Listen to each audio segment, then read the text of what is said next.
Good morning dear students. Today we will looking at some important question on electricity. Let's take a look at this question.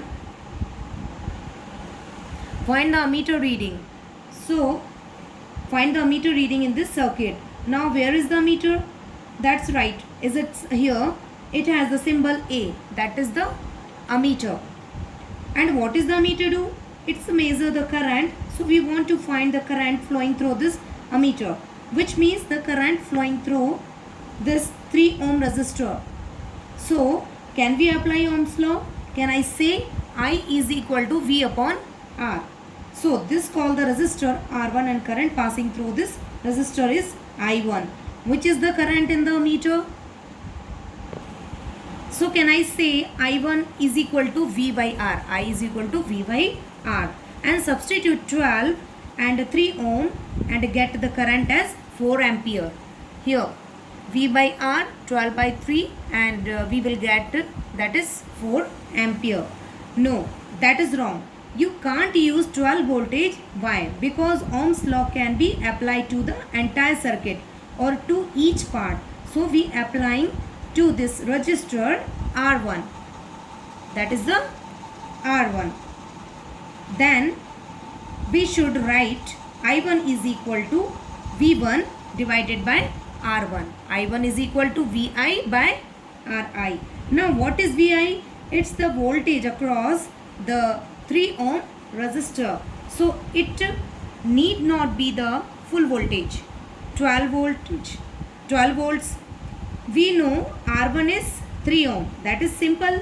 But we don't know what is V1, the voltage across R1. Now how do we find that out? So best thing is to do it since we have 3 resistor here, R1, R2 and R3. 3 resistor we are having, R1, R2 and R3.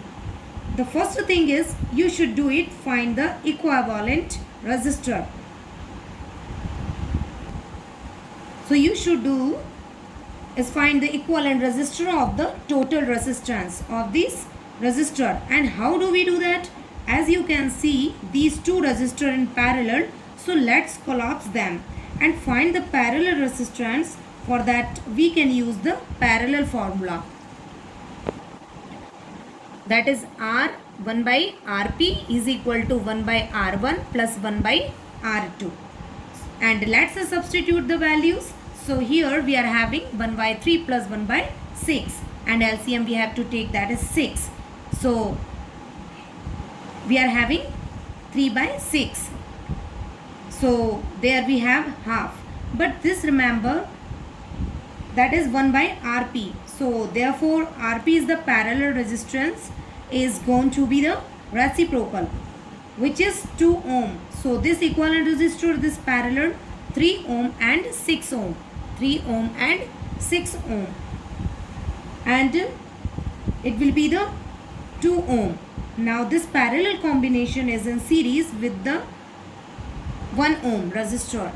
This one 1 ohm resistor. So what is total equivalent resistance is going to be 2 ohm plus 1 ohm, because in series you add the resistance. So we have total equivalent resistor is 3 ohm. So how that help us? Because now we can use the Ohm's law formula, I equal to V by R. So let me write that here, where I is the gonna be the current is the main circuit. So that is the main current, and we can find that now I can use the 12 volt here. I can use the 12 volt here. Now I can use the 12 volt, the total voltage here and equivalent resistor, which is 3 ohm. So total main current is 4 ampere. So total main current is 4 ampere. So we know that Vp is equal to Ip into Rp. Vp is equal to Ip into Rp. And Ip, that is 4 ampere into 2 ohm. So we will get the 2 volts, which was found here. So parallel voltage is 8 volts which means the voltage across R1 will also be 8 volts. Now we substitute here. V1 is, so I1 is equal to, here I1 is equal to 8 volt divided by 3 ohm. So we will get the answer 2.67 ampere. So the main concept here is you can't apply ohms V by R. You can't do 12 by 3. What was 4 ampere, which is the not correct. Flowing through this I1, as you can see, it's lesser than 4 ampere. So find it. Actually needed to find the potential difference for the voltage across the 3 ohm resistor, which was the same as this parallel voltage, because the whole parallel combination will get the parallel voltage. So 8 volts divided by 3 ohm is equal to 2.6 ampere. So that's gonna be reading in the ammeter.